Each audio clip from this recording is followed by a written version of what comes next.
So how many of you are in transport? Transport? Nobody. Ouch. Okay. Okay. So why publishing transport science? I mean, I'm a transport engineer. I'm a civil engineer, but then I moved to transport. And inside transport, I deal with the demand, so the people who use the transport system. So I'm really collaborating a lot with also people in neuroscience, humanity, psychology, etc. Because my job has to do with transport, but with people and how people use transport systems. So it's really interdisciplinary work. So anyway, talking about publishing in transport science is not that different from what we have heard so far. Actually, my first slide is a little bit similar to what you have heard from the previous speaker.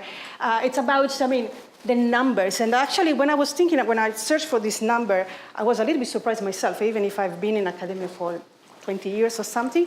It's huge. We have so many papers. So we struggle to publish, but if you look at the overall numbers, it's like 1 million and more papers published, cataloged by Thomas Reuter, and the growth is incredible. I mean, he mentioned like 50% in, 6 years. It's 23% I have in this between 2008 and 2014. I mean, of course, numbers you can see depends on who makes the classification, but more or less are there. The number of papers we are publishing are increasing a lot.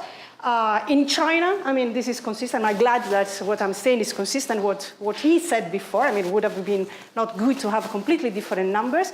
In China, of course, they are investing a lot, lots of money, the government, because as we mentioned before, of course, as a researcher, you have to put all the effort you can, but if the government does not support you, of course, you can do something, but it's much more complicated. So in China, you can see that really the government is putting lots of money in helping and boosting research. They are sending researchers everywhere in the world to learn and then calling them back. And then also they are inviting lots of us there to give seminars, to communicate, to talk with them, to bring our experience, because they want to grow, they want to learn. So it's both sides. We need the help from government, university, but of course we need also to do our job in terms of try to be proactive and even with small support, try to do the right things. Not to say, well, I have to publish no matter what I do, I cheat. No, that's better not to publish. It's better to be honest and say, okay, I don't publish. So don't do these kind of things because then you don't go anywhere. We were talking about numbers, but always more university, especially the good one, they are reading what you are doing. So yes, you might have, a Google Scholar, 3,000. If you have 3,000, typically you are good, but you might have good enough for numbers. But then, if someone reads your papers, like, you see colleagues talking. I don't know your field, but in transport we are not that many. We know each other. If you have been in the group for some time, then you know each other. You see comments. It's like, yeah, lots of papers, but have you read that one? It's not that, not that good. And then the reputation. We were talking about, before with Marcus about personal skills, going there and knowing people, interacting with people. And this matters, the way people know you. If they know that you are cheating, your reputation is ruined. So it's not a point. The goal is to do good research, to have good numbers because we do good research, not because we have the numbers. So I'm not saying that we need to be like, as perfect, I don't publish, it is not like the best journal in the world. You can also, balance a little bit, but at the same time, never cheat, never try to take shortcuts, because sooner or later, unless you want a job and nobody will care about your publication, but if you really want to do research and make a difference in this world, then more or less, sooner or later, your fame follow you. So that's the small advice, regarding all the discussion. That's at least my point of view, my experience regarding the discussion we had before. Of course, in US is huge. So, when we talk about also self-references, because maybe they also collaborate between East Coast and West Coast, but it counts like US. If you see Europe, of course, we are like publishing more than anybody else in terms of percentage, but because we are many nations, many people work in academia, etc. So, These are, again, I don't know how much you can see from so far away, but basically these are kind of some numbers that I took from, it's not even updated, but give you an idea of Elsevier. Elsevier is probably in all fields one of the most important publishers that we have, the biggest one. And you see the numbers, I was a little bit incredible. 7,000 editors, 70,000 editorial boards.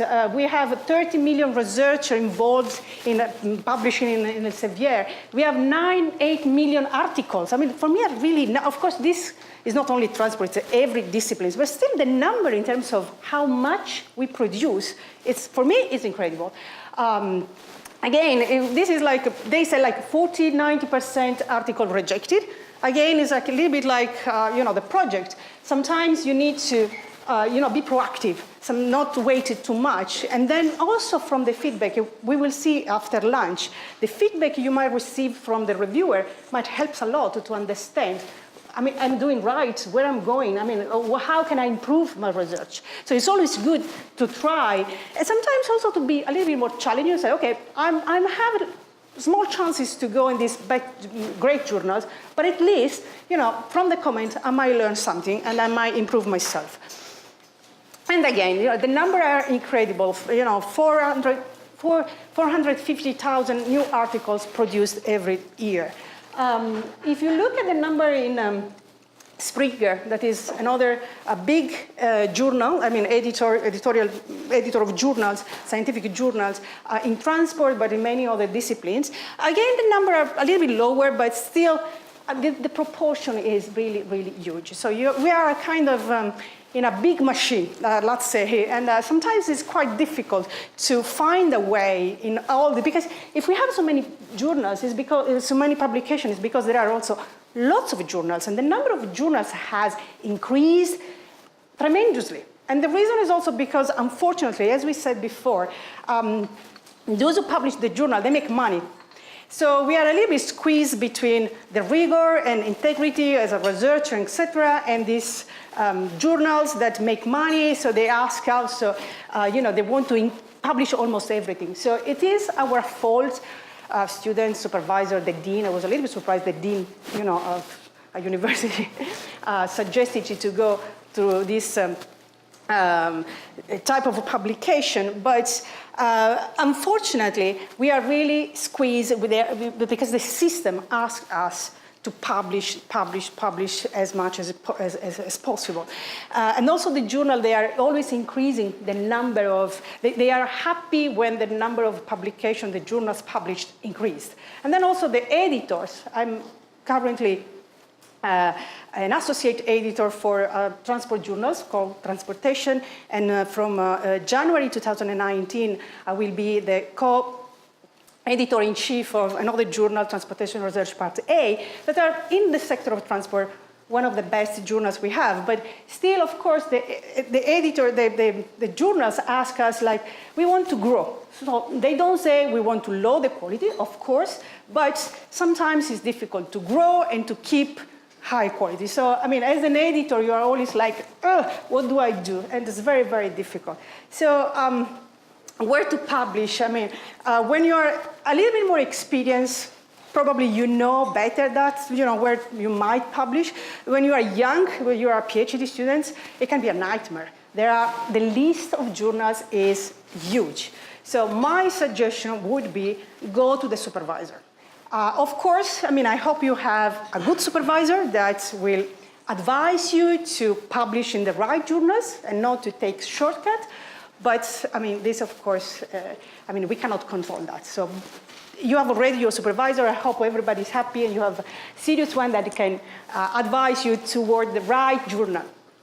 So the journals, there are many, as I said, they differ typically in the scope. So I'm talking about transport, but I think that can be also valid in any other field. Basically, there are two main areas. It can be more methodological, so the models that you develop to solve some problem, etc., or a little bit more policy-oriented. In transport, of course, you need to you study something, and then you need to prove that what you have studied have an impact in the population, in the city, in the region, wherever it is. So it might be more methodological or more policy-oriented. And then typically the journals are divided into this broad area. But there is a continuum. It's not like either or. It's like many journal overlaps in the way the topic or the scope they have. And of course, talking about transport, I mean, I'm sorry there are not so many transport people here, so they might not follow me fully. But in transport, of course, you might have demand modeling, or you can have transport policy or safety, or you might have the psychology, because again, we are human. The human who use transport. So there are lots of research in transport in psychology that is applied to how people move in the city, or environment, the impact that transport system has in the environment. So there are lots of transport economics, huge area again. So again, there are lots of journals, and they differ basically based on these two categories. I give you a list, but probably you don't follow me because, again, it's not like your area of research. But just to give an idea, and these are not all the journals in transport. And transport is a kind of niche. It's not like, genetics, where probably you have 3,000 journals. Still, it's a niche, but there are so many journals. And these are the ones that have the name transport on it. But there are many, many more that do not have the transport name there, but still publish transport-related topics because they have to do with, as I said, psychology, environment, or economics. So as long as you deal with economics, even if it is applied to transport, you can publish in one of these journals. So how do you choose a journal? I don't know. Many of you are PhD students, so as I said, probably you rely to your supervisor. Those who are not PhD students, how do you choose your journal? Does anybody want to? How many of you has published? Okay, except the senior one. No one? No one has published. Okay, you. So when you chose the journal, how did you choose your journal? So first of all, I check how many times I use the citation of, for example, one journal, so I can see like I'm citing their paper, so maybe they can accept mine. That's a good point. And the reason why they might accept yours is because probably the scope of your research is in line with the interest of the journal. Yes, so definitely this is a good point. Sometimes when I review papers, I say like, there are lots of papers in the same journal that is about the same topic. Why you didn't quote any paper from the same journal? Not because you have to necessarily, but it's like the first things you do. You read the journal, the paper in that journal, so it comes kind of more natural, to at least to quote the same papers that are published in the same journal when you want to publish. How many of you, as a PhD student, talk with the supervisor about that? How many supervisors told you you need to think about publication? Please raise your hands. Oh. Are you shy, or it means really that none of the supervisors told you that you have to publish? No. Yeah, they're usually talking about it. Okay, that's good. Yeah, that's good. I mean, it seems surprising. I'm Italian, so I studied in Italy. I worked in Denmark for 6 years, and now I moved to UK. And you saw in Italy, we were not that high, in any of those scores and publication, etc. We are very. The range is huge in Italy. It's not that everybody is good or everybody is productive, but there are lots of good people also there. But definitely what we can say is that publication in the university is not a key element. So nobody asks you, you need to publish, because only recently we have an evaluation of the professors. So if you don't have an evaluation, you might get the position and leave without publishing anything, basically. Now we have improved the system, so we have some evaluation, so they look at how much you have produced, not only to get the position, because that's the point. Get the position in a university is not the end of the story, it's the beginning, okay? So you do your PhD, you publish, you get the position, and then it's not that you go on holiday. You know, you have a salary and that's it. That's the real work starts. Then you have to take everything you have learned during the PhD, postdoc, or wherever you have done, and put in practice to transfer the knowledge to the next generation. This is our job. You know, especially, I mean, if you do research, but not in academia, means only research, you might say, okay, my job is only to advance knowledge. But if you work in academia, the work you have to do is not only to advance knowledge, but also to transfer the knowledge to the next generation. So we need to teach how to do research to the PhD students. And this is our goal. So in that sense, it's really important to continue publishing. It's not like, well, I got my job, that's it. And then I would say, I was surprised when I went to Denmark and also in UK, because I thought like there everybody published, all PhD students. It's not that common. I mean, of course, there are lots of people publishing well, but there are lots of PhD students who finish the PhD without publishing papers. Yeah, I was surprised myself. I mean, it doesn't mean that research is not good. It means that simply the publication is not compulsory. It's not ready. It might be not ready, yes, but the point is that sometimes when you leave and you go, unless you stay in academia, and then you might have the time to publish what you have done. If you leave and you go to work to some company, yeah, then you don't have the time to publish. You know, so we will see in the next, I have another talk after lunch. We will see about what is the meaning of publication. But I was a kind of surprise. So for example, in Denmark, I was the PGR deputy director of the PhD school in transport. And one thing I have introduced is like, before you get your PhD, you need to have a paper. You know, you need to have thought about how can I present or, you know, make my work known to someone else outside the circle of my colleague and friends in the university. So this is, but we will talk a little bit more in the next talk when we talk about the review, the publication process. So again, you know, of course, when you choose a journal, which is very, very difficult, typically you might talk with the supervisor, and the supervisor can tell you, well, go here and there. Otherwise, of course, you look at the scope, and I said it can be more methodological or more policy-oriented.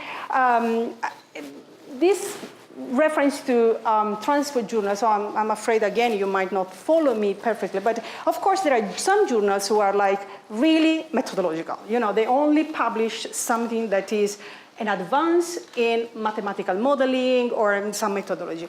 And then you need to have, in transport, these are transportation research part B, that is called methodological, the name is already there, or transportation science. And then, of course, there are many other journals that are not methodological, but this doesn't mean they are not good. It doesn't mean they don't publish mathematical models. It means that the contribution is not necessarily in the methodology.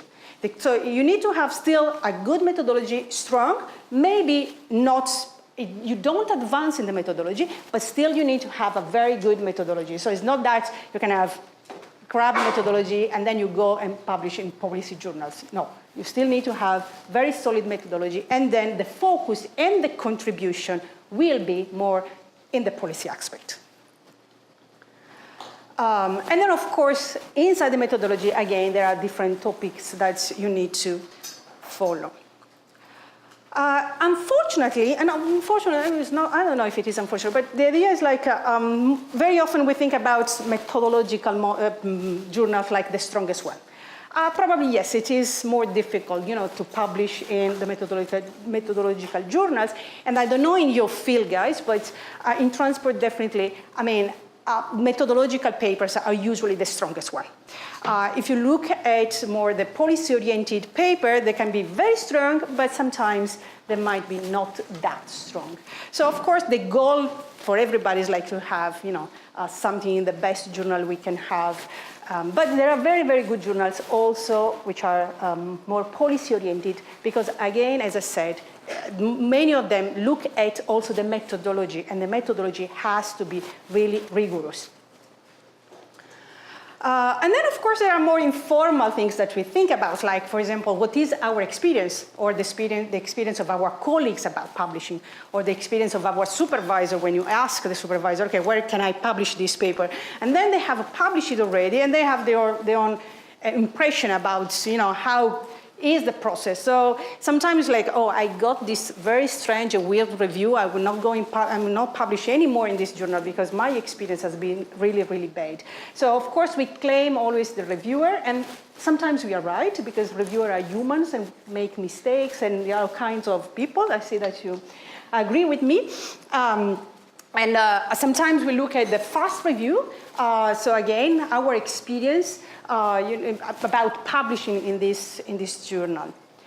So when we look at the duration of the process, for example, how fast is publishing? Again, sometimes as a PhD student, we want our research to be published in the best journal. We spend 3 years and sometimes more dedicating all our life for our research. So when you are a PhD student, typically you end the 3 years and you should be the person with the highest knowledge in that specific topic. Not everywhere, but in the specific topic of your PhD, you should be the most experienced person. So of course you want to publish in the best journal, but you have 3 years.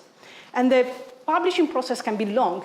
So sometimes the best result, you get the best result in the third year because you need time. So how can you publish the best results within the PhD, the time frame of a PhD? It's a kind of impossible, it's kind of very, very difficult. So again, there we might have some compromise. We might say, okay, maybe let's have a look at the journal that is good enough, but I know that the process can be not too long. In order to allow me to have something, if not published until, up to the end, but at least accepted, or in the first rounds where they say, well, it's good, etc. So I have something that prove I'm doing my best to publish, and my research is of interest for the community around me. So we might look at also this kind of information. The problem with this kind of information is that it can really, really vary a lot. I mean, it's very difficult to say, this is the time. I mean, it can be, for example, the duration for a publication, for a review process can be 2 months, unless it is rejected by the editor, and then it can be like straightforward. So you should hope, every time you submit a paper, you should hope not to hear from the editor immediately. Because if you hear immediately, it means that it's bad news, So better not to hear, because it means it went to the review process, and at least you have some chance, okay? So, but even if your research is fantastic and you get published immediately, at least it takes 2 months, the time for the reviewer to read, to evaluate something, etc. But it can take also 2 years. Up to 5, 6 reviews, and I mean, it can really take lots of time. It depends on lots of things. We will see in the next after lunch. So these are kind of small numbers that, for example, some numbers you can find in the journals. So if you want to have an idea, you might go to the journals, and typically, not all of them, but typically they also give you some numbers. Not the complete numbers, but an idea. For example, here is like 6 days from the moment you submit the manuscript to the first communication, which means that the editor receives the manuscript, go to the reviewer, and then it comes back to you with some feedback, whatever is the feedback. So it takes at least more or less 2 months, this process. And as I said before, I mean, if, for example, it is accepted, then 2 months, that's it. If it's not accepted, you have to review, then it can take longer, and nobody knows how long it is. And then once it is accepted, there is a time between the moment it is accepted, the moment it goes live into in the journals.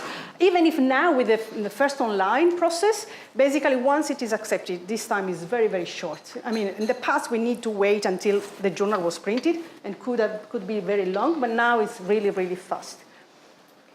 These are more or less the same number, but for another journal, Transportation Research Part A. I put these 2 examples, Transportation Research Part A, because as I said, I'm involved in both. So I mean, I'm the one where I have most experience, basically. But the number more or less is the same. They do not differ. The problem is that the variation is huge. So the journals and the editors in particular, they are making a huge effort, and I believe everywhere, to reduce this number. And then, for example, in Elsevier, you see you have this, it is decreasing the time for the final decision, either for the first or for the final. So during the year, they are putting, and not because the number of papers is reducing, the number of papers submitted is increasing. but still the work, the editors and the journals, they're putting lots of effort in trying to help all of us to publish as fast as we can. This is more or less the same number as before. I mean, it's similar information, but it's for the first online. So once it is accepted, when it goes online, so it is available officially in the web page of the journal. Of course, we saw this rate of success. And again, I mean, this can vary a lot. It can be like between, sometimes, as Xavier said, between 10-60%. In my experience, among all the journals I know, it's a little bit lower, 10-30%. Sometimes there is a huge rejection called desk rejection, which means that the editor rejects immediately the paper because it can be out of scope or any other reason. So, I mean, there is a difference between the paper that are rejected immediately because maybe are not within the scope of the journal, or those who go through the review process and then they are evaluated not good enough and they are not published. This review time can be related also to the quality of the journal, right? I would say no, unfortunately, in the sense that it depends a lot on the reviewer.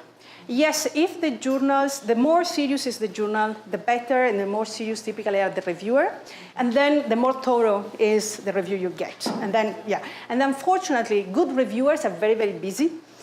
So yeah, if you want to have a good reviewer for some paper, you need some time to wait, you know, and then you get that. I mean, as a reviewer myself and as an editor, sometimes I tell them, look, if you want me to do the review, you need to wait because I'm busy. I mean, sometimes I have like 10 reviews in a month. It's like, I have some other jobs also to do. I cannot, you know, do only that. So if you want to wait for me, unfortunately, you need to wait until next month or 2 months. And sometimes, also as an editor, I mean, so I have some reviewers, I really want them because I trust them. So I want them to, I know that the answer they give will be like, I can trust them. So, I mean, of course, you need to trust all the reviewers you choose. But some of them are, you know, more experts and they go thorough, more, you know, more in-depth, etc. So sometimes you really want, you know, someone to give a comment. So sometimes it's like, I wait for you anytime, any moment you have a time, please, I want your opinion, you know, so that's, yeah. But again, it's not necessarily correlated with the quality of the journal, yeah. Yep. A related question that maybe we will talk also later during the peer review. So how to stimulate participation as a reviewer and editor? Maybe for the young researchers, starting with the role of reviewers, because this is usually not accounted in the institution in the performance metrics, clearly described in the description of work, is voluntary work. So whenever these people will get an invitation to review paper, because you learn a lot, together with all the other things, what is an incentive to do that? That's a good question. I would say the only incentive, I mean, I asked, actually, now I remember, I asked many, many years ago the same question to my supervisor. My supervisor, I had the fortune, it was a very famous one, and it's still, even if very, very famous, he still was doing lots of reviews. And I said, well, why do you do that? Why? I mean, it's something like you don't need it anymore. And said, well, you know, you learn a lot because you receive, it is true that maybe you reject 40%, 60% of the papers, okay. But there are lots of people which are good.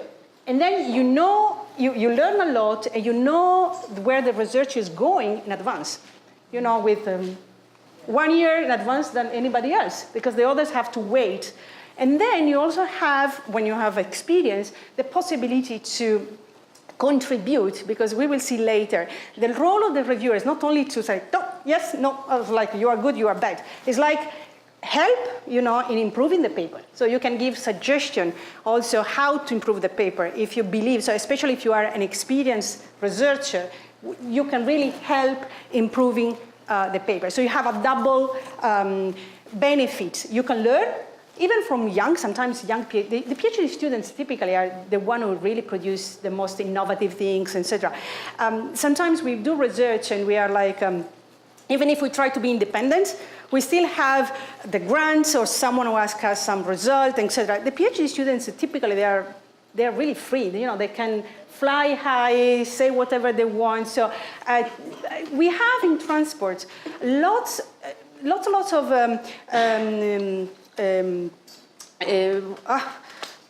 conferences which are not devoted to PhD students, but really, really want to have PhD students presenting.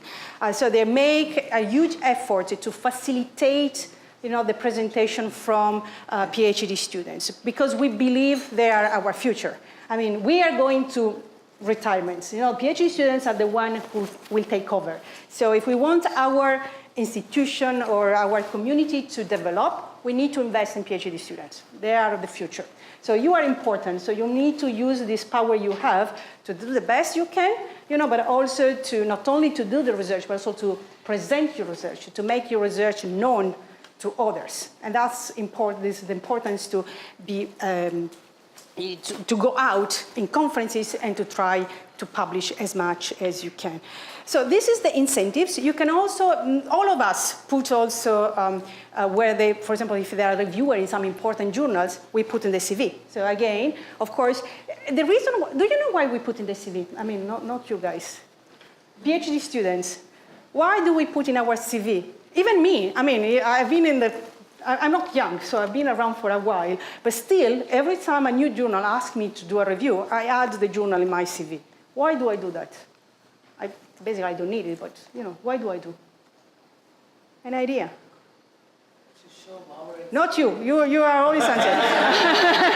Which is good, but I would like to hear some other voices. No? Too shy. Okay, then you... Oh, great. Your research, maybe scope of your research or scope of your topic. What? Scope of your research or something to show, to present. What do you mean? I don't get the scope of your research. Because article is about some topic. And Okay. maybe your research. Okay, so you said to highlight the area of research where you are working on. Yes. Yes, there is something even better than that, actually. If you want to have, if you have an idea of something, you know, and you want to have a suggestion about, I don't know, something that's interesting you, and you want to have a suggestion, who do you ask to? A person you trust that probably has more experience. You want to go on a trip in Africa. So you ask a person who has never done any trip, or do you ask someone who has been in Africa, who is an expert of Africa environments? Who do you ask to? The expert. So being a reviewer means that someone, the editor at least, trusts that you might be expert enough in that field. So it's not only that you characterize your field of research, but you characterize yourself as a person good enough to be trusted as a person who can review papers. And that's the most important thing. So that's why, especially if you receive Kind of certificate, you say? it's a kind of a certificate. Of course, it doesn't, then you need to prove yourself, you know. But as a reviewer, if you are asked to review a paper, then it means that I, as an editor, trust that you can understand, you are on top of the research in this field, and you are able to tell me, to advise me. Okay.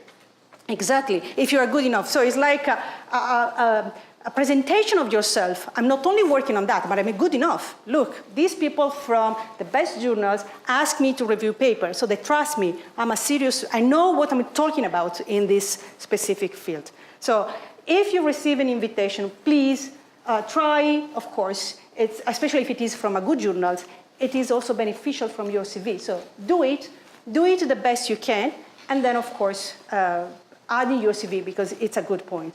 I remember the first time I received an invitation to review a paper, it took for me like, if they gave me 1 month, I worked 1 month, you know, to review the paper because I was so scared to be judged by the editor that my job, my review was not good enough. I said, like, gosh, you know, so I studied, you know, I went through. It was really, and now, of course, I have experience, so it takes much, much less. But for me, it was really a work, and I learned a lot also, because in trying to understand, when you read a paper now, you know, you read it, oh, everything is fantastic, you know, especially when you are PhD students. I mean, everything you read. So having a paper and to be critical on that paper, it's very, very difficult. Then you really need to study. So it's a job, especially at the beginning, but it's very, very useful. And also you learn a lot.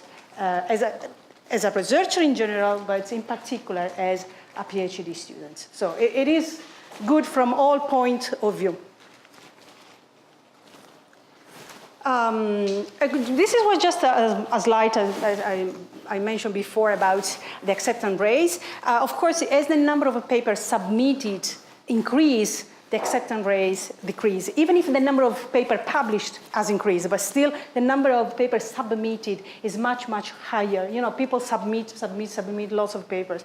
And unfortunately, there is also this kind of tendency to submit the paper to all journals until someone accepts it, like, you know, Russian roulette. I mean, I just try and maybe sooner or later someone, you know, will accept me. This is not that good, especially for your reputation, especially if the paper is rejected. You submit a paper, the paper is rejected, you get some comments, and then you submit the paper to another journal without any change. And you know why it is not that good? No? There is some kind of probability that you get the same reviewers. Great, that's absolutely the right answer. So it is, especially if the community is small, the probability to get out of 3 reviewers typically the same reviewer is very, very high. And as an editor, if you get a reviewer who say like, well, I just reviewed the paper in, you know, for this other journal and they rejected it. So what do I do? Well, send me your rejection, let me know what it's about. So, I mean, but the reputation of the author that only submit the same paper is like, gosh, you know, it's like, it happened to me, I reviewed the same paper 4 times for different journals. I was like, I'm tired, you know, to review always the same paper without any change. So, and every time it got, you know, rejected. And I'm sorry for the colleagues, but again, you know, think about, we will see later. I mean, we need to think about the comments. They're not always that bad. So you might make an effort to improve, to get some good positive comment and improve your paper. So and again, I mean, we need to publish, and that's okay, but you know, up to a certain limit. In the end, what is more important is to have a good research and to build a good reputation for yourself. Because you don't build a good reputation, you don't build your reputation in the right way if you know, your name is associated with this kind of behavior. Be aware that it's not necessarily that the best journals have the highest rates of rejections. And the reason, I mean, a colleague of mine, the other day, I was in a congress just last week, and they said, like, you know, Nature is like the most important journals we have. The rate of success or the rate of rejection in Nature is not like, it's like 25%, I don't remember, but, you know, was not higher than the normal journal we know. And the reason is that because there is a kind of self-selection. If I know the journal is a tough one, then you don't submit the paper until you believe that it's really great papers. So more or less, even in the best journals, sometimes the low-quality journals, they have a highest rate of rejection because, you know, you think that the chance to publish there is higher, and then you send everything you have without too much consideration. And then, of course, we look at the impact factor. Unfortunately, we are evaluating nowadays by these numbers that are the impact that our research has, etc. And this is good. I'm not saying it is not good. But again, there are lots of people that unfortunately play around with these numbers. So we can play around in order to increase the impact factor. I'm not saying it is bad as long as it is within limits, let's say. Again, the research is the most important. If you really want to have an impact in the society, in the scientific society, people will read what you do. People will hear what you are going to present in the conference. So don't look at only the impact factor. It is relevant, but in the end, it's not the most important thing. If you just publish, as we said before, 1 paper, 2 papers, which are great, is much better than having 20 papers which are like bad or not that good. Okay? So think about that. I know that sometimes for career, we need impact factors, so we might balance, but don't go only for the numbers. Go for the quality and the impact, real impact of what the research you are doing.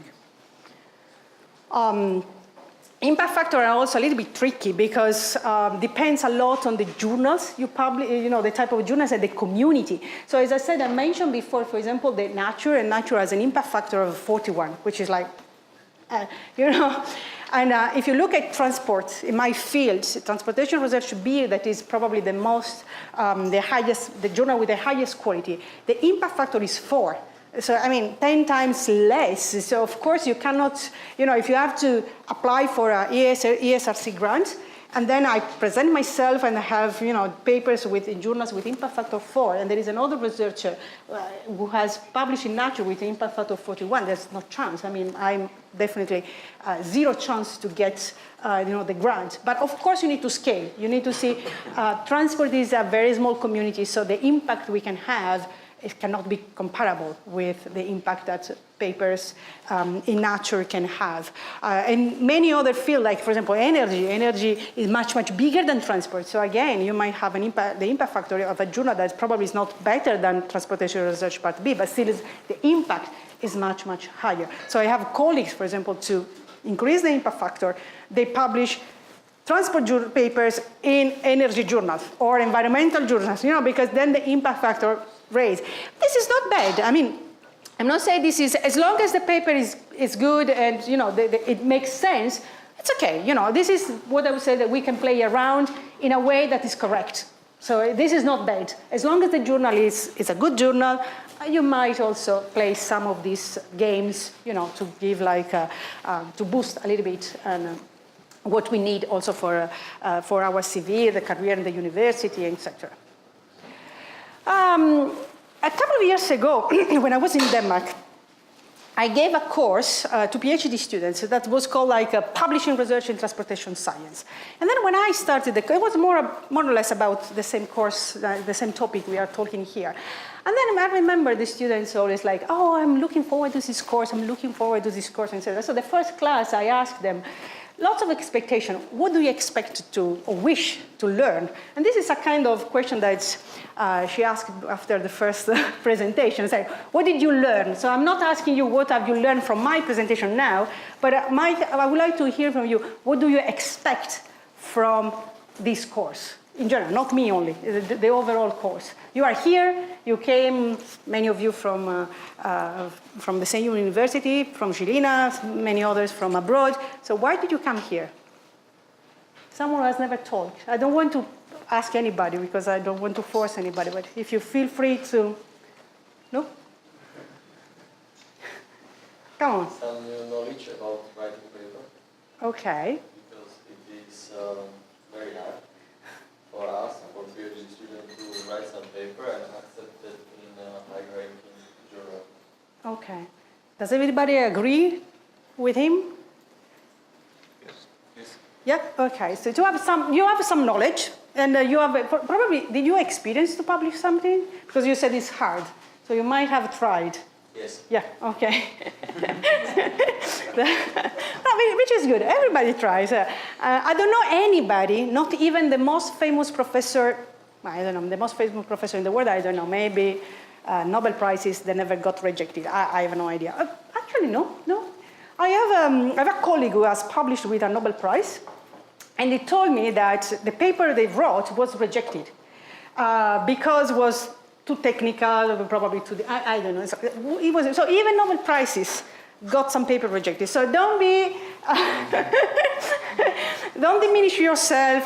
Don't think you are not good enough, because I have examples that even the best professor in my field I know, they got paper rejected. Even a Nobel Prize in economics got. The reason is that the readers will not agree with the results, or well, I do not. The content of I don't know the specific reasons, but in some cases, for example, for the Nobel Prize, the colleague told me that it was too technical, not like kind of out of the scope, but probably they didn't understand what they wrote. It might be, but some of the cases that sometimes even the very good professor, is not always the case. They produce always the best papers. Sometimes they just have something good enough. They try to publish, and maybe it's not good enough. So in that sense, yeah. It happens, it's not even good professors sometimes. they don't write the best paper they have in their pockets. That's so sad. But to say that don't let a rejection to drive you down or discourage you for trying improving your publication. So I mean, as you said, the expectation of what you wish to do is like how to write a paper, how to improve, to know something. I would say also how to write a good paper, because the paper has to be good, and how to write a good enough paper that will be accepted. So it's not simply to write a paper. It's how to write a paper that is going to be good enough to be accepted in some journal. So the question is, what makes a paper a good paper? And this I'm not asking because I see that you are not like very prone to participate, so I don't want to push you, but what makes a good paper is, first of all, the research you have done. And this seems to be like obvious, but it's not that obvious.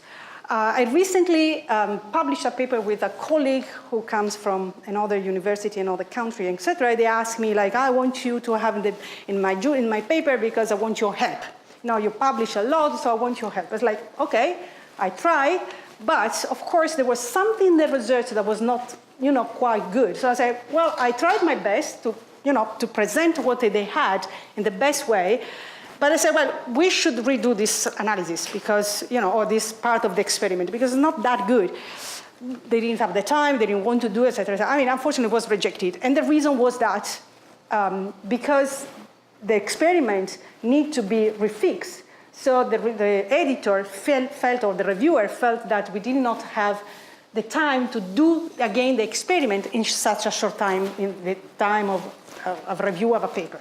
So, in this case, the research is, and it's always, not solely in this case, this is just a recent example. Of course, I was very, very sorry because, I mean, I hope I could have, helped.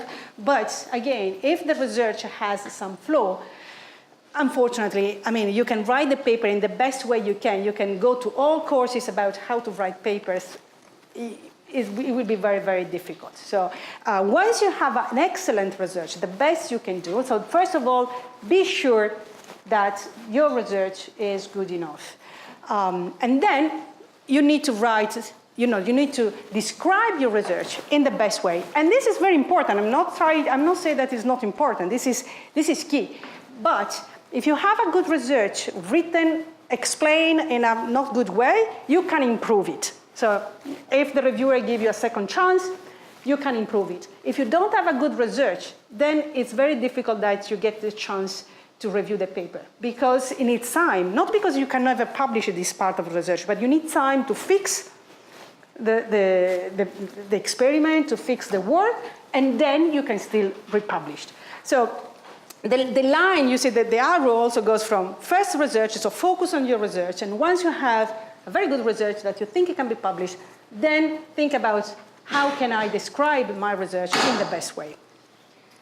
And this is not something new. I mean, if you go in the Elsevier or any other journals that, is in your field, typically they also provide you lots of information about how to publish, etc. So again, I hope you have time during lunch to think about asking questions, because in terms of what you should do, you can read these things. So take advantage of having people like us, which have just more experience because we have been around for many, many years.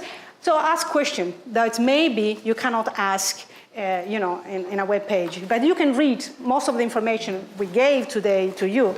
You can read in this is Elsevier, there are many others. For example, this is another, there is a webinar. You can go there, you can read all the information about how to do research, how to write a paper, how to, so you can have all this information. What you don't have in the web page is someone will answer your question. So try for the next, after lunch, the next presentation.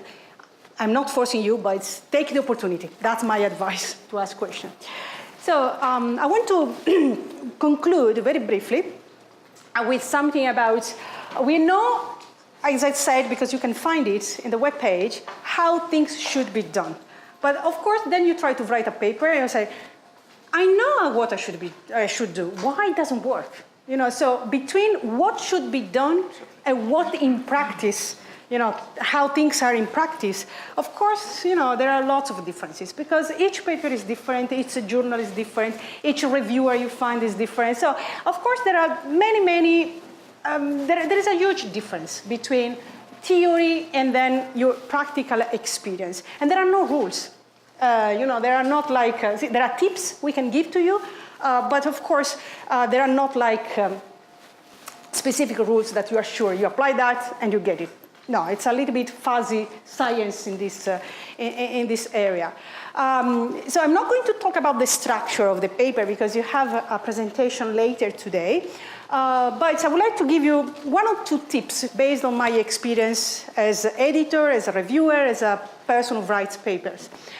Typically, the structure, I don't know if you have ever heard about this IMRAD, but it's like introduction, method, results, a discussion, and then, of course, you add abstract, conclusion, acknowledgement, etc. This is the general structure.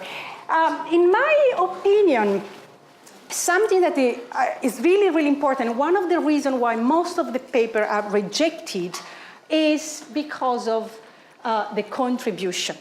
So, and this has to do with the research. Before then, how you write the paper. So when you do the research, but also how you clarify the research in the paper is what is the contribution of your work, the contribution to the state of the art. So you need to ask this question, how am I contributing? What I'm doing that other people, other colleagues, other researchers have not done before? So this is the question, the first question you need to ask yourself. And the contribution, it has not to be only for yourself or for Slovakia or for Italy or for Denmark, for UK. It has to be for the international community because unless you publish your paper in a Slovakian journal, but probably a journal in the current language, the audience is limited to the person who can read that language. So the goal should be to publish in journals that has a spread all over the world, that are recognized and read from China, Australia, South America, North America, everywhere. The more people read your paper, the more your research will be known and will be used. So that's the most important thing. So target the international community. Do not target your local community because your research will have much bigger audience. And then the first thing to highlight the contribute is that you need to know the literature, the state of the art. It's very, very often that lots of authors write, we contribute in this and this and this, and the reviewer reply, sorry, but this and this and this has been already done by this and this and this other person. So, but you have not quoted them, so unfortunately, there's no contribution in your work. So the more you know the literature, the less chance you have that someone come up with evident paper that have done already the same.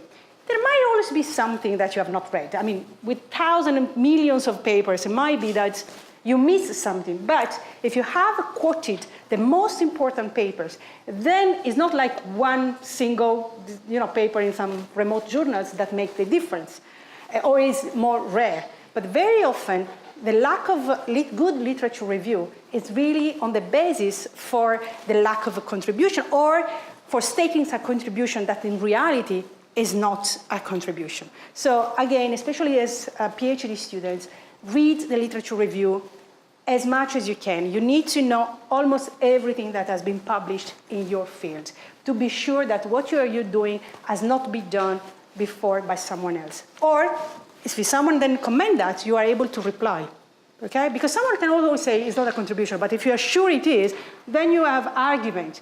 If you have not read that literature, oh gosh, you're right, I have not read that. And then, it takes like another year to redo everything and try to publish. And then, of course, you need to, writing in a good style, provide evidence and convince the reader, the reviewer, that you know what you are talking about, why the work that you are doing is useful. Typically, this goes in the introduction. It doesn't mean necessarily, but typically this is like the first things you read, introduction. You need to set the stage for your research. As I mentioned, highlight the contribution to the international community. So if I write here, this phenomenon, whatever it is in your field, has never been studied before. So the question is that enough to be a contribution? I want you to answer now. So please, some of you, if I justify my contribution with a sentence that what I'm studying has never been studied before, is that enough? Okay, who thinks this is enough? Please raise your hands. One. Oh, gosh, tell me why. You are not a PhD student.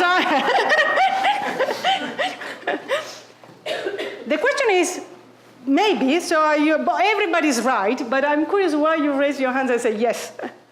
Well, I'm going to teach tomorrow, so it's not fair, but one of the questions I will ask you tomorrow is how you define science. And I think that something that has not studied before definitely requires publication. The way you study it of good enough quality, that's now a different issue. But saying that it is, I think it needs publication. Okay, in my opinion, it depends, because the question is, it might be a contribution if it is of interest for someone, because if I publish something that nobody is interested in, it might not be a contribution. That's the point. So it might not be now, but in 20 years it might be interesting. And also don't forget, on the funny side, you have those IG Nobel Prize winners, which are the funny Nobel Prize winners that they give for the most funny titles of science that no one has read, including how does a self-colonoscopy look like, or mating between this and that animal. So those studies, we wouldn't necessarily say are really important for the science or the general knowledge, but they have been published. Okay. They will not get you grants, of course.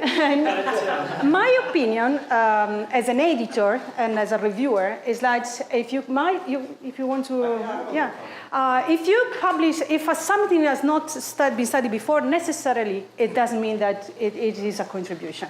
It depends on what is the phenomenon and why the phenomenon can be interesting. So if you said something like, well, maybe it's not interesting now, but it might be science in 20 years, then okay, good. Then you can write that, prove that this is the reason, and you convince the reviewer. But if you're not able to give this extra information, then not necessarily you have not done, also because most of the case, of course, if you think about, something excellent that then got Nobel Prize, whatever, it's okay. But most of the cases, like, nobody has done that because it has been proved or discussed in previous paper that is not of interest. So you need to, again, to know what has been done, what has been discussed about this phenomenon, and be able to add a comment why has never been studied, but why it's important that I study that. Because in 22 years, it can change the world. Great. But if you're not able to say so, if you're not able to motivate why something that has never been studied, is not of interest, then it might be difficult that is going to be considered a contribution. Okay? Yep. Well, I have a sort of a contention with the word use. Oh, sorry, I'm not English speaker, so I might be not perfect in my head. What I mean is that if somebody actually wrote that sentence that the phenomenon has not been studied before, I immediately... I might kick it out. Okay, it's lunchtime, so I'm, no. I immediately doubt it. I would say that's it's even worse. So you are even... Yeah, it's too strong because first of all, you might say it has never been examined to this extent within this context because it's hard to believe that something... Okay, I need to make a premises. Because they never write these things, but because there are audience that is not transport, so I could not make an example exact. So I was just giving a general idea. I published a study that said that, but of course you want to do it scientifically. So what you most commonly say is, to the best of our knowledge, no one has done this. Fair enough. So what that says is that we've searched 3 or 4 scientific databases on this topic, found 1,000 abstracts, you just screen them, no one looked at this. So we think no one did it.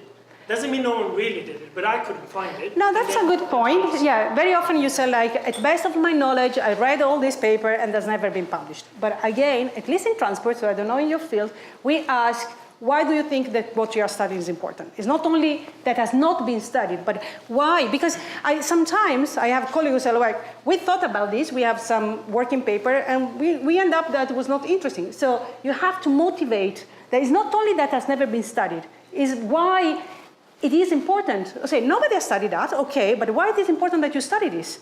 That's the second step. So it's not only that it has not be done. It's only motivating why you think it is relevant that someone, and you are the first, study this specific topic.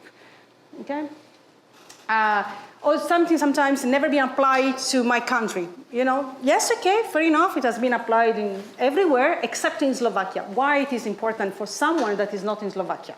Again, because it might be different background condition, different, society, etc. So if something has a relevance beyond your country, then the publication can be of interest outside your country. So it's not enough, again, for international publication sometimes, only to say, in my country has never been studied. It might be the best things, but again, what is the peculiarity? It might be the land, the orography, the population, the history you had, the culture, whatever. But again, something that can be exported is what makes typically a contribution in international journals. And well, okay, we can skip this one. I can stop here because I don't want to, I had a couple of slides more, but I can see next, okay?